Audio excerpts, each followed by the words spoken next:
ती सेटलमेंट कोणी आलं की कोणी कोणीकडे जातं, कोणी सगळं घ्यायला रिसीव्ह करायला जातं, सगळ्या गोष्टी त्याच्यातून दिसल्या असतील. आणि सकाळी 10ला उपोषणाला बसायचं, 4-5 वाजता त्या विजय नावाच्या कोणतरी माणूस आहे त्याच्या घरी वॉशरूमला लघवीला जायचं.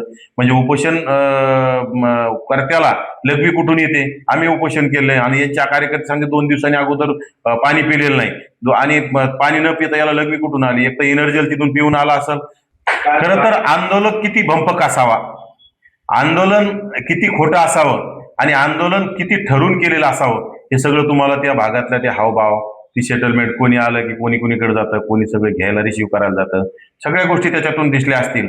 आणि सकाळी 10ला उपोषणाला बसायचं, 4-5 वाजता त्या विजय नावाच्या कोणतरी माणूस आहे त्याच्या घरी वॉशरूमला लघवीला जायचं. म्हणजे उपोषण कर्त्याला लघवी कुठून येते, आम्ही उपोषण केलंय आणि यांच्या कार्यकर्ते सांगते 2 दिवसांनी अगोदर पाणी पिलेलं नाही आणि पाणी न पिता याला लघवी कुठून आली, एक तर एनर्जल तिथून पिऊन आला असेल.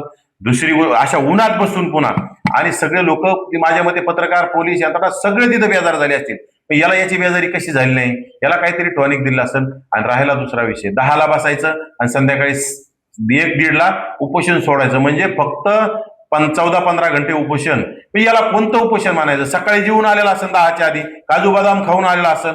आणि राहिला विषय, मला याची खंत वाटते की राज्य आणि देशाची मीडिया, लोकशाहीचा चौथा स्तंभ, किती अवमान चाललाय चौथ्या स्तंभाचा. चौथ्या स्तंभावाल्याने विचार केला पाहिजे. ते 5वी नापास बेवडं तिथं असं पाय वाकडे तिकडे करून पडलेलं, अगदी पायथ्याला त्याचे मीडियाचे बूम तिथं ज्या प्रकारे असं समजा लोकमत असेल, एबीपी माझा असेल, झी 24 तास असेल, TV9 मराठी असेल, साम टीव्ही असेल, असे अनेक बूम त्याच्या पायथ्याशी तिथं ते पायाकडे बूमकडे पाय केले आणि मेल्याने असं पडलेलं आहे. म्हणजे हे चाललंय काय? मीडियाने अशा लोकांना खरं तर जाब विचारला पाहिजे.